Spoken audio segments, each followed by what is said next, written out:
Hola, soy Orlando Duque y esto es Sin Alarde. Un ganador o un triunfador es un fracasado que nunca desfallece. El éxito es un camino que construyes, que luchas día a día. No te puedes olvidar uno de quién eres ni de las personas que te rodean y te han acompañado en todo este proceso. Esto es Sin Alarde, el podcast para resaltar historias extraordinarias e inspiradoras de personajes que día a día marcan la diferencia y nos demuestran que cada paso que damos cuenta. Hoy estamos desde Vivero Parque Residencial de Constructora Bolívar, el primer macroproyecto en Sudamérica en obtener la certificación LEED. Nuestro invitado el día de hoy, el doctor Sergio Cafiero, oncólogo radioterápico, experto en radiocirugía y terapias avanzadas contra el cáncer, jefe de servicio de oncología radioterápica y director de la unidad de radiocirugía en la Clínica Occidente de Cali. Doctor Cafiero, bienvenido. Hola Orlando, muchísimas gracias por la invitación. Para mí es un placer compartir este escenario contigo. Te admiro infinitamente desde hace mucho tiempo y tenerte acá para mí es un honor. Gracias. Muchas gracias. Qué bueno poder estar aquí compartiendo. Doctor, yo creo que hay que empezar como todo, por el principio. ¿Qué es el cáncer? Bueno, yo creo que una forma fácil de definir esta enfermedad es que es un desorden en nuestro cuerpo, un desorden de nuestras células que pierden la capacidad de ordenarse y de un día a otro empiezan a replicarse de forma desorganizada, y esta replicación en masa hace que se pierda el control bioquímico de nuestro cuerpo y lo mete en un desorden sistémico. Es eso, y puntualmente es la pérdida del control del ciclo celular que se rompe y permite que la célula siga replicándose, teniendo múltiples hijos de forma desorganizada. Sí, es un desorden, porque es que creo que hay gente que ni siquiera tiene presente qué es el cáncer. Saben que es algo grave, pero no tienen presente lo que es el cáncer. Ahora, eh, ¿qué tiene, o sea, cómo influye la oncología radioterápica en ese cáncer? Mire, yo creo que la oncología se divide en tres pilares grandes: la cirugía, la quimioterapia y la radioterapia. Cada una tiene un pilar fundamental. De alguna manera, si tú lo piensas y tienes un tumor y el cirujano llega y te lo saca, crees que ya no tienes nada. Y ya está. Luego tenemos una parte sistémica que nos controla la parte de quimioterapia e inmunoterapia, porque ya sabemos que a pesar de sacar el tumor primario, pueden haber como pequeñas semillas que si no hacemos nada vuelven a crecer. Quedan ahí. Quedan allí y de alguna manera puede que incluso tomen caminos diferentes al que la cirugía ya eliminó.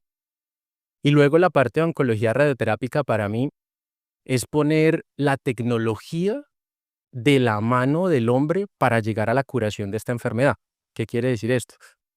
Son máquinas que con el tiempo han venido desarrollándose hasta llegar a sistemas robóticos que permiten administrar un tratamiento de forma puntual, sea al tumor o al lugar donde estaba el tumor, y cada vez curan más al paciente. Entonces, por ejemplo, algo que a mí me genera mucha curiosidad: la luz del sol son fotones, fotones que se producen en un núcleo central y tarda mucho tiempo en salir y llegar a la Tierra. Nuestro robot produce fotones. No, Y wow. esos fotones son los que impactan en la célula tumoral para destruirla. Hoy en día tenemos sistemas tan avanzados en nuestros robots, con inteligencia artificial, control de movimiento, adquisición de imagen en tiempo real, control de la temperatura de los órganos, diferenciando lo que es un órgano sano y por termometría lo que es un tumor en replicación. Oh, wow. Increíble, increíble el avance. Y a ver, y mucha gente pensaría que no se ha hecho avance porque el cáncer siempre está presente. Sin embargo, interesante poder saber que estamos a ese nivel hoy en día. Em, Doctor, cuando, lo digo por experiencia propia, mi, mi madre tuvo un cáncer. em, ¿Cuál es esa recomendación para un paciente después de un diagnóstico inicial de cáncer? Porque a veces ese desconocimiento puede sonar como una sentencia de muerte. Entonces, ¿cómo manejar eso para un paciente y que sepa que hay alternativas, hay soluciones? Mira, lo que solemos ver en la consulta son diferentes tipos de emociones dependiendo del tipo de paciente. Recibir una noticia como estas no es fácil, pero quizás mi consejo es que el paciente trate de tener la mayor cantidad de información, porque así funciona mi cabeza. Si tú tienes buena información, tomas buenas decisiones. Entonces, primero, infórmate. Segundo, hay que aceptar lo que nos está pasando y de alguna manera procesar esta información. No es fácil. El hecho de que te sientas acompañado por tu médico, por las personas del sistema de salud que te rodean y por tu familia va a hacer que este proceso sea más fácil de llevar. Nadie está diciendo que vamos a cerrar los ojos y aquí no ha pasado nada de ninguna manera, pero sí que sientas que tienes un equipo al lado tuyo batallando día a día para luchar contra esa enfermedad. Entonces diría que tienes que tener información de calidad, entender y procesar tu diagnóstico y tener apoyo familiar y del sistema de salud con médicos, psicólogos y todas las personas que rodean al cáncer. Doctor, pero esto es al paciente directamente. ¿Cuál es la recomendación a la familia? Porque es que muchas veces el paciente es el fuerte y muchas veces los que piensan que ya todo se acabó es la familia y ese entorno también es importante para tener mejores opciones para el paciente. Pues mira, quizás los familiares van a experimentar durante el proceso del diagnóstico de la enfermedad muchas emociones, luego van a aceptar lo que está pasando y con el tiempo, si el proceso se vuelve crónico, pueden llegar a una fatiga. Mi consejo para ellos es que recuerden que esa persona o ese ser que está padeciendo esta enfermedad necesita mucho amor, amor incondicional. No le podemos exigir a ese ser que sea lo que nosotros queremos porque él está viviendo una etapa muy molesta, dolorosa, incómoda y va a tener actitudes que nos van a sorprender durante todo el camino.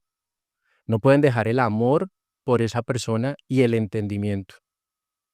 Quizás les recomendaría estrategias como mindfulness tanto al paciente como a su familia, que es algo en lo que he estado explorando en los últimos años a través de un autor que me fascina, que es Mario Alonso Puig, que también es un cirujano español muy conocido, que ha dejado muchísimas vivencias propias y nos ha mostrado a través de estudios hechos incluso en Estados Unidos y en Europa, cómo el mindfulness puede mejorar, uno, tu estado de salud, dos, tu estado emocional y tres, tu entorno social.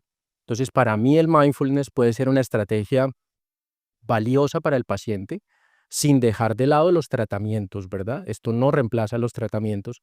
Y para la familia, quizás el hecho de poder tomarse un tiempo, analizar la información, controlar un poco las emociones y bajarle el volumen a lo que está pasando, podría ser fundamental para que ese entorno rule con más facilidad.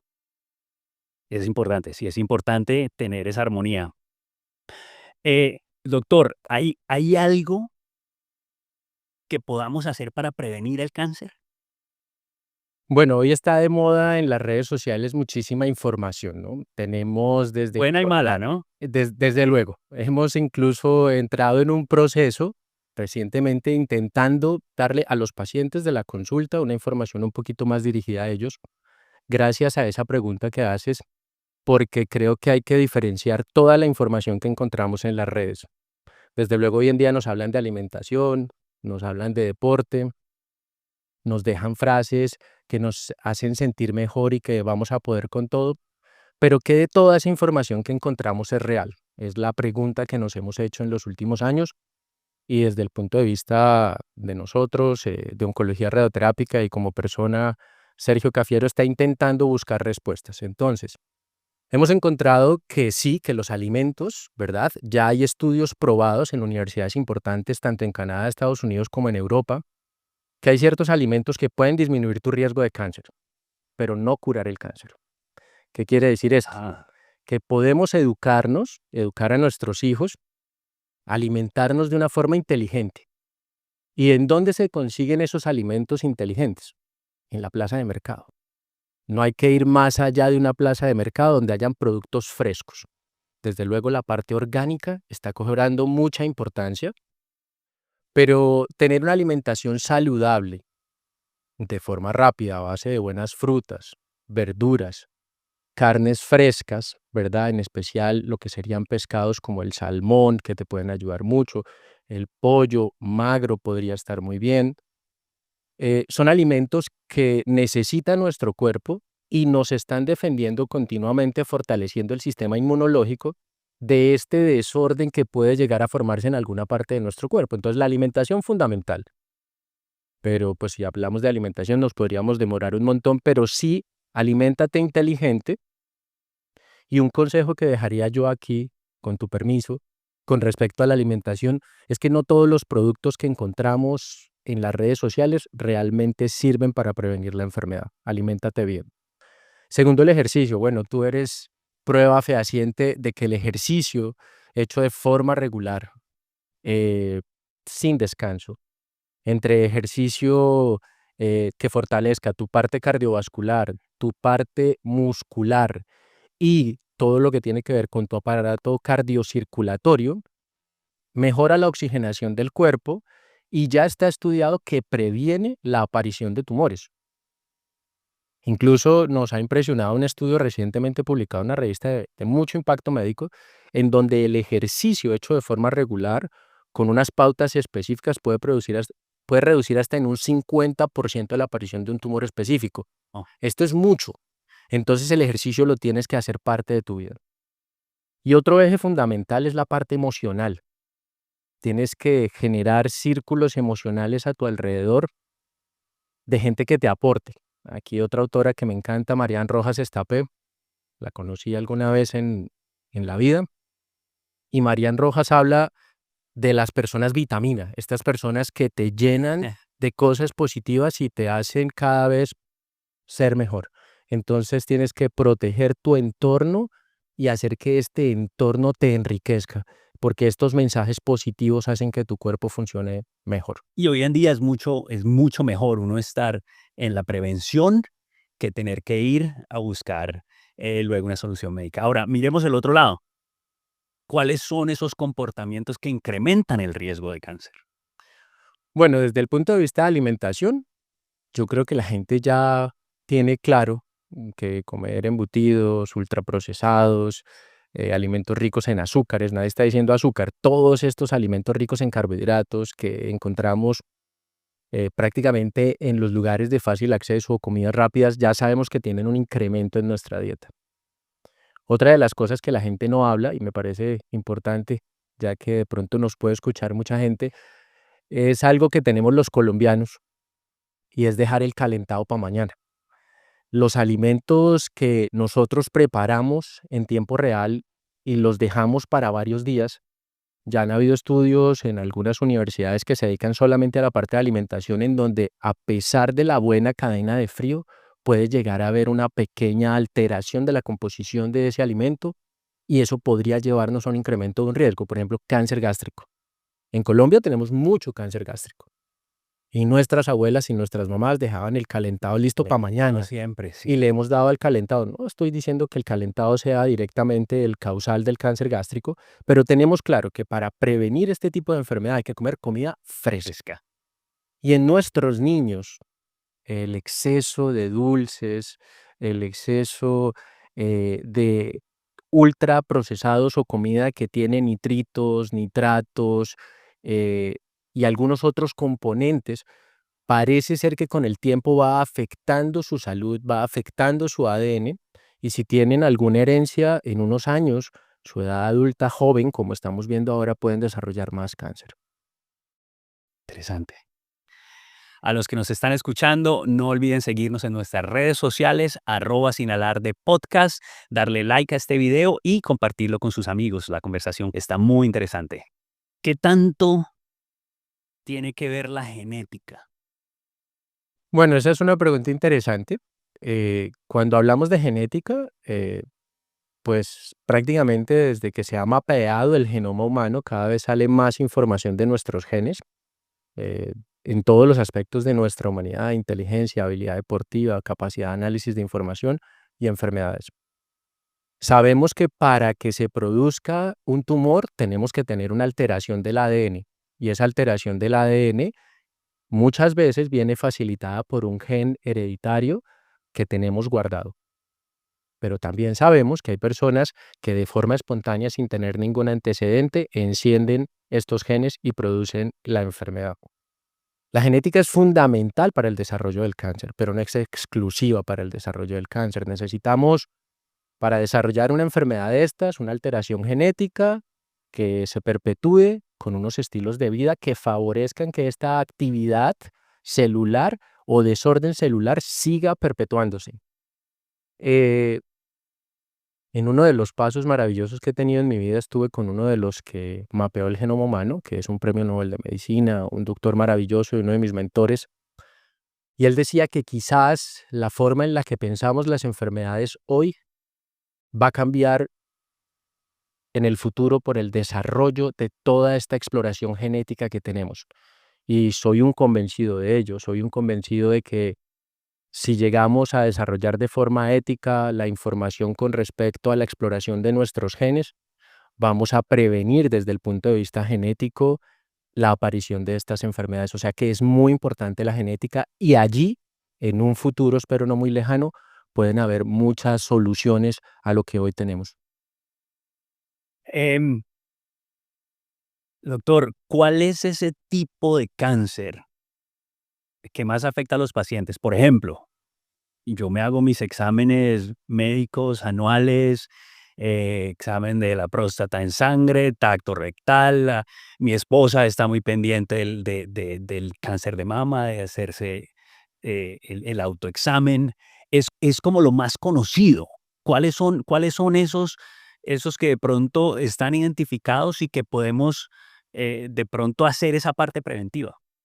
Pues mira, no estás nada equivocado en lo que me dices porque los cánceres más común en hombre próstata y en mujer mama, con gran diferencia, y dependiendo de la región del mundo en la que nos movemos, va a haber luego incremento de algunos tumores. En Colombia el cáncer gástrico es una realidad que si tú le preguntas a la gran mayoría de las familias, ha habido alguna persona con cáncer gástrico o un conocido con cáncer gástrico. El tumor de colon o colorectal también es un tumor muy presente en nuestras consultas acá en Colombia, no tanto así en Europa o en Estados Unidos. El cáncer de cérvix o cuello uterino es muy prevalente y muy incidente, o sea, muchos casos nuevos de reciente diagnóstico se presentan en nuestra ciudad, en Santiago de Cali. Es una de las ciudades con mayor incidencia de cáncer de cuello uterino, Wow. no así en Europa. Mientras aquí tenemos en la consulta a la semana 20 a 30 pacientes con cáncer de cérvix, en una ciudad del norte de los Estados Unidos pueden tener una al mes. Entonces, el cérvix es una realidad de nuestra ciudad. Es una realidad que cada vez tenemos diagnósticos más tempranos en mujeres menores de 30 años y es muy importante que la comunidad tenga claro que aquí podemos prevenir con una vacuna y la vacuna entró en desuso. Entonces, como te he contado, estás muy bien. Cáncer de mama, cáncer de próstata ganan de calle, son los tumores más importantes. Y para nosotros los colombianos el cáncer gástrico es un tumor muy prevalente. El cáncer de cérvix en nuestra ciudad es una realidad que hay que tener en cuenta. Y también en las ciudades que tienen fotoexposición o que son muy soleadas, los tumores de piel, como en nuestra ciudad, Sí. también es muy común encontrarlos. Sí, no, además no estamos muy acostumbrados a usar bloqueador solar aquí en nuestra ciudad. Ahora, de nuevo, me interesa el otro lado también. ¿Cuáles son esos que son de pronto más difíciles de detectar, los que no son tan comunes, los que no son, de pronto que no estamos preparados comúnmente para eso, que no se escuchan? Bueno, en la consulta nuestra, cada vez como somos un centro de referencia de tumores de difícil diagnóstico y tratamiento, vemos tumores muy raros, pero desde luego enfermedades que no son tan comunes para la población general. Los sarcomas son una realidad, no se presentan tanto, pero son aquellos tumores que vienen del músculo y que generalmente los encontramos en las extremidades, algunas veces también los encontramos en el abdomen y son tumores altamente agresivos. En los deportistas, por ejemplo, no es que se presenten los sarcomas, pero es un ejemplo importante de cómo si se presentara una enfermedad de estas va a limitar el realizar su actividad deportiva. Y para una persona que no es deportista, el tener un sarcoma de una extremidad, si la tiene que perder porque es la única forma de controlar o de las únicas esta enfermedad. Pues es una enfermedad no tan común, no tan conocida y que es sumamente agresiva. De todos modos, contamos en la ciudad con gente con una experticia maravillosa en el país en general, unos cirujanos oncólogos maravillosos, ortopedistas oncólogos que en conjunto con oncología radioterápica hacemos el salvamento de órgano para controlar la enfermedad y así controlar o evitar la amputación de una extremidad. Otros tumores menos comunes, pues melanoma de coroides, que es un melanoma que encontramos dentro de la coroides del ojo y no es un tumor que puedas diagnosticar a simple vista, lo diagnosticas cuando ya está prácticamente en estadios avanzados y muchas veces lo que encontramos es que crece en la coroides dentro de tu ojo y hace metástasis en el hígado. Oh, Entonces llegamos tarde y solemos llegar tarde. sí, son casos ya bien complicados. Eh, ¿Hacia dónde va el tratamiento del cáncer en el futuro? Bueno, yo creo que las estrategias desde el punto de vista de salud pública están enfocadas a la prevención. Recientemente me han invitado a un centro de pensamiento en Colombia para intentar ver hacia dónde va la oncología en Colombia y en América Latina. Viendo lo que piensan los empresarios, los médicos, creo que están enfocados en prevenir de alguna manera la aparición de la enfermedad y humanizar el tratamiento. Entonces, pues los entes reguladores están encaminados ahí. La parte médica yo creo que está enfocada en hacer diagnóstico temprano, en poder diagnosticar la enfermedad en los estadios iniciales para poder plantear tratamientos que sean más efectivos. Y yo creo que basado en lo que yo hago, que es la parte de radiocirugía, estoy convencido que en 50 años o 100 años no se va a operar muchos tumores porque el robot va a ser cada vez más preciso y pasará como si yo te invito a mirar al pasado, cómo operábamos antes a las personas en un anfiteatro, les dábamos ron y los amarrábamos a una silla y abríamos el abdomen para sacar el apéndice. Hoy en día nos parece una barbaridad y creo que con el desarrollo de la tecnología, con robots, inteligencia artificial, tratamientos con energía como lo que hace actualmente el robot de radioterapia, podremos llegar a evitar que un ser humano ah, tenga que someterse a una intervención quirúrgica, sino en un único disparo de 5 minutos el robot pueda eliminarte el tumor. Creo que vamos para allá. Increíble, increíble. Em, Mira que cuando estábamos hablando de tenerte como invitado aquí en Sin Alarde, eh, hablando de tu profesión como amigo que te conozco, hay algo que como que le resuena a uno y es cómo maneja el doctor Cafiero esa situación en la que ya no hay un tratamiento médico, porque es algo a lo que te enfrentas mucho. Yo, por ejemplo, como deportista, yo salto al agua. O sea, lo que yo hago, para mí en realidad no, eso no, no, no añade ni le quita a la vida, ¿no? El futbolista corre atrás de un balón, ¿no? Eh, Vos estás enfrentando o estás viendo eh, la vida y la muerte.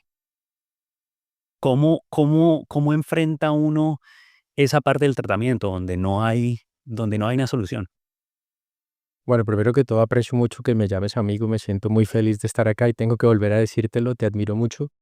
Me parece que lo que has hecho a mí me inspira en muchas ocasiones porque pienso que, y aplica muy bien para lo que me preguntas, yo creo que, no sé, un ganador o un triunfador es un fracasado que nunca desfallece, que siempre insiste y es a eso a lo que yo me dedico con mis pacientes. Intento nunca fallarles, intento no desfallecer y cuando llego a ese punto en donde no hay nada que hacer, viene algo que decía Hipócrates desde hace mucho tiempo, que se ha perdido en la medicina. La medicina es una ciencia, está claro, y era un arte. Y ese arte tenía que ver con la capacidad que tenía el médico de interactuar con el paciente y curar a través de ese diálogo. Y queda esa empatía entre médico y paciente, ese diálogo en el que me toman de la mano y me dan el agradecimiento por haberlos acompañado. Hoy justo recibí un mensaje a las 6 de la mañana de la familia de un paciente que había fallecido y el mensaje era tan conmovedor que a pesar de que no ganamos la guerra, ganamos muchas batallas y me quedo con la sensación de que intento practicar la antigua medicina, el arte de la medicina, el dialogar con mis pacientes y darles un soporte emocional, una amistad verdadera de su médico. Creo que eso es lo que hago. Y para no cargarme tanto, porque es algo que yo creo que la gente se puede preguntar, ¿cómo llegas a casa después de tratar a niños pequeños o a mujeres y fracasar o tener éxito? Quizás de las cosas más importantes es compartir con mi hija Francesca, que amo y adoro, y eso me desconecta completamente. Otra cosa que utilizo mucho es el deporte, soy fanático del golf, lo hago bastante mal, Orly, créeme, bastante mal. Mis amigos cuando vean esto van a decir, sí, Cafierito, tienes que mejorar, pero me divierto mucho, me saca de este ambiente y al mismo tiempo pues practico en mi vida un poco de yoga, hago mindfulness, mi profe de yoga que viene todos los lunes a casa, me deja equilibrado para que toda esa semana que viene la tomemos de una forma como recargados. Muy interesante. Y qué bueno, el golf. Tengo que aceptarte una invitación a jugar golf uno de estos días. Muy bien, te esperamos. Doctor, mitos y realidades sobre el cáncer. Creo que hay mucha desinformación, especialmente redes sociales hoy en día que hay tanta información que hay que filtrar. Entonces, mitos y realidades que sean muy prevalentes sobre el cáncer. Bueno, no, yo creo que para mitos todo, ¿no? Desde, no sé, pasar por debajo de un poste público y si quizás el centro de producción de energía puede liberar una radiación que te dé tumor, no va a pasar. Hasta preguntas más convencionales como si te tomas una cucharada de azúcar de forma directa que si te va a dar cáncer, no va a pasar. Y de los que más me sorprenden con el tiempo y se repiten de forma continua en mi consulta es si un paciente con cáncer puede contaminar a otro paciente con cáncer. O sea, si mi paciente con cáncer al estar cerca de su hermana que no tiene cáncer puede llegar a contaminarla por un abrazo, no va a pasar. Tenemos claro que hay algunas infecciones que favorecen el ambiente para la producción de un cáncer, como lo hablábamos, el cáncer de cuello uterino es debido a un virus, el virus del papiloma humano, pero para que haya una contaminación de virus del papiloma humano tenemos que tener relaciones sexuales. Entonces una persona que tiene un cáncer de cervix no va a contaminar con un abrazo a una persona que no lo tiene, en este caso una mujer, ¿de acuerdo? Entonces, pues, mitos los que tú quieras. También la gente está pensando que quizás comer carnes rojas eh, puede llegar a producir cáncer. Y en cuanto a la información que tenemos, este mito viene de los países nórdicos en donde se consumen grandes cantidades de carne. Puede una persona en estos países, según los estudios, decir que pueden consumir 1 kilo cada 2 días o incluso algunos 1 kilo de carne roja al día. Y desde luego esta exposición de forma prolongada de nuestro intestino a la digestión de esta carne y a algunas cosas de la forma de procesarlo nuestro organismo podría incrementar el riesgo de tumor, pero en nuestra latitud, en donde la gente se compra una libra de carne y la puede consumir en 1, 2 o 3 semanas, no hay un incremento del riesgo de cáncer. Entonces todos estos mitos pues te sorprenden y cada vez salen más, ¿no? Y en las redes sociales, entonces ya están diciendo que poner el celular cerca de tu mesa de noche todos los días te va a dar un tumor cerebral.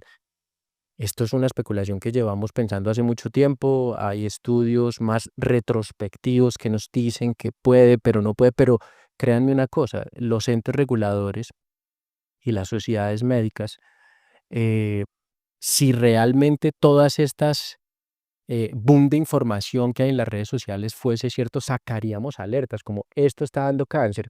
Entonces también es fácil consumir a ese youtuber o instagramer que nos dice lo que queremos oír. No quiero que los niños tengan, desde luego recomiendo que no duermas con él en la habitación. You never know what happened, eso es verdad. No hay estudios que lo digan y puedes dejarlo fuera de la habitación. Pero porque un día tengas el teléfono en tu mesa de noche no quiere decir que te va a dar un tumor cerebral. O si lo sacas no quiere decir que no te vaya a dar, ¿me explico? Entonces, cuando nos hacen preguntas científicas a nosotros, los que hacemos investigación, tener esas respuestas no es tan fácil porque no hay estudios. Para que eso sea comprobado, deberíamos exponer durante 20 años a una población a dormir todas las noches con los teléfonos sobre la mesa y a otros a no hacerlo y ver qué pasa y cuáles son los desenlaces si no lo tenemos, ¿vale? Tenemos es solamente historias, recopilación de información, estudios retrospectivos. Puede ser que en un futuro descubramos muchas cosas, pero ahora todos son mitos. Y la gente sale a la red social a dar esa información de una forma fehaciente, fuerte, a dar consejos en alta voz, cuando realmente muchas veces lo que se genera es un pánico colectivo que no nos lleva a ninguna parte. Desde luego no estoy de acuerdo en que duermas con el teléfono ahí. No, Luego me cogen estos youtubers y me dan duro. Si puedes, déjalo fuera, estoy completamente de acuerdo, pero porque lo hagas un día o un par de días, creo que no va a pasar nada. ahora, ¿qué son esas creencias que tiene la gente? Y creo que en nuestro país es posible que pase mucho así. Mitos ya no en cuanto a que esto te da cáncer, sino esto te cura el cáncer. Maravilloso. Yo creo que esa es la segunda cosa que quería ver. En algún momento salía que el Alka-Seltzer con limón y no sé qué historias podía curar esta enfermedad. Realmente no hay sustento científico para hablar que los remedios naturales o caseros puedan curar esta enfermedad. Entonces yo creo que hay un efecto placebo, no quiero defraudar a las abuelas o a las tías que están en la casa recetando un poquito de cosas naturales, es fantástico que lo hagan, pero no abandones los tratamientos médicos, ¿vale? O sea, puedes tomarte la aromática con limón o la limonaria, que mi abuela también me decía que servía para los nervios, fantástico, pero no abandones la quimio, no Mientras abandones la sí, radio, exacto. no abandones la cirugía, pégate a tu médico porque todo esto tiene muchos años de investigación y esa investigación es la que ha probado que esto funciona. Entonces, quizás rodéate de buenos especialistas en la materia, lo que hablábamos al principio, para que tomes buenas decisiones. Y si en casa tenemos de golpe algo que solemos hacer tradicionalmente, porque hay que respetar nuestras tradiciones, desde luego, hazlas con el beneplácito de tu especialista y puede ser un mix de las dos cosas, un poquito de efecto placebo, un poquito del tratamiento sistémico. Sí, clarísimo. Y me encanta esto porque es la voz de un experto. O sea, esto es lo que tratamos aquí en Sinalar, de poder comunicarle a la gente información real, algo que en realidad todo lo que estás compartiendo influye en la vida de las personas. Tener información más clara. eh, Esos mitos, o sea, poder saber que no, hay una investigación que ya se ha hecho y, y, y está probada. Entonces, eso es importante, eso es exactamente lo que queremos compartir aquí en Sin Alarde. Eh, Sergio, hablabas de mindfulness hace poquito y es algo que me parece interesante. ¿Dónde estás tú en ese momento personal y desde la parte profesional con mindfulness?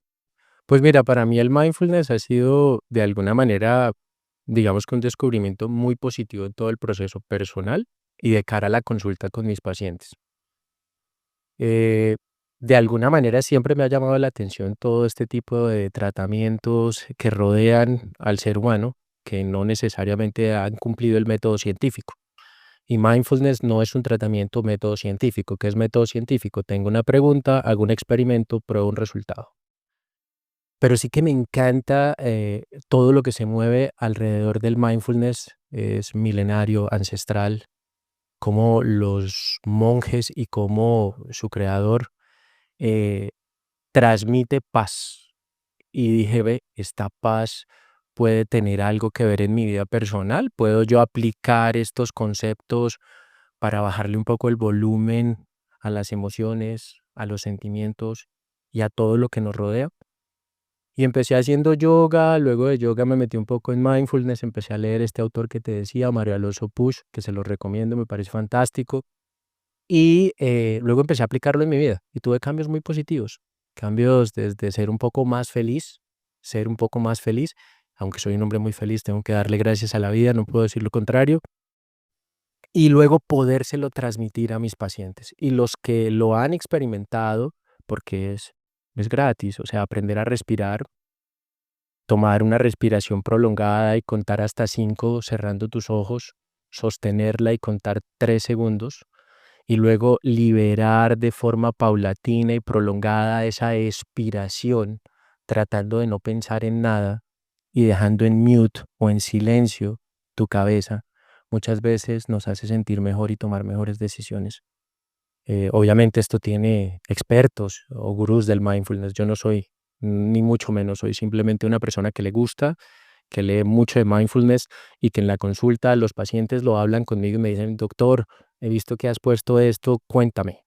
Entonces quizás espero que con mi ejemplo, ojalá algunos puedan experimentar el efecto positivo que tiene este tipo de ejercicios que están a la orden de todos y son completamente gratuitos. Buenísimo.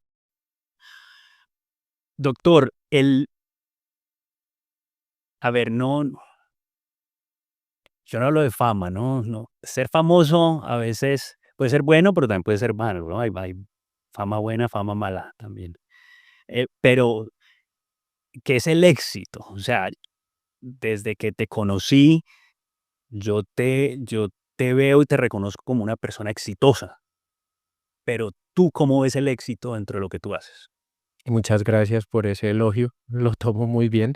Estoy de acuerdo contigo que el éxito es, más que el éxito, la fama, diría yo, es controversial, ¿verdad? Tú que eres una persona famosa lo sabes. Es para lo bueno y para lo malo. Y en cuanto al éxito personal, yo lo que diría es que el éxito es un camino que construyes, que luchas día a día y que por más logros y metas y títulos a los que llegues, no te puedes olvidar uno de quién eres ni de las personas que te rodean y te han acompañado en todo este proceso.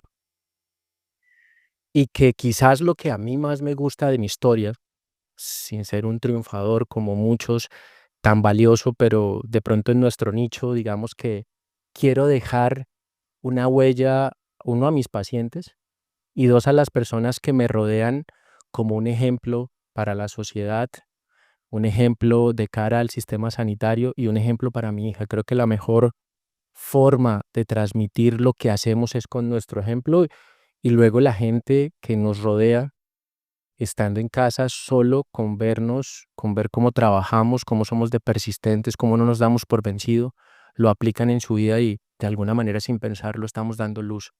Creo que el éxito en mi vida profesional y personal ha tenido que ver mucho con eso, con el esfuerzo, la persistencia, la dedicación, el lujo de hacer lo que me gusta y no olvidarme de quién soy ni de las personas que me rodean.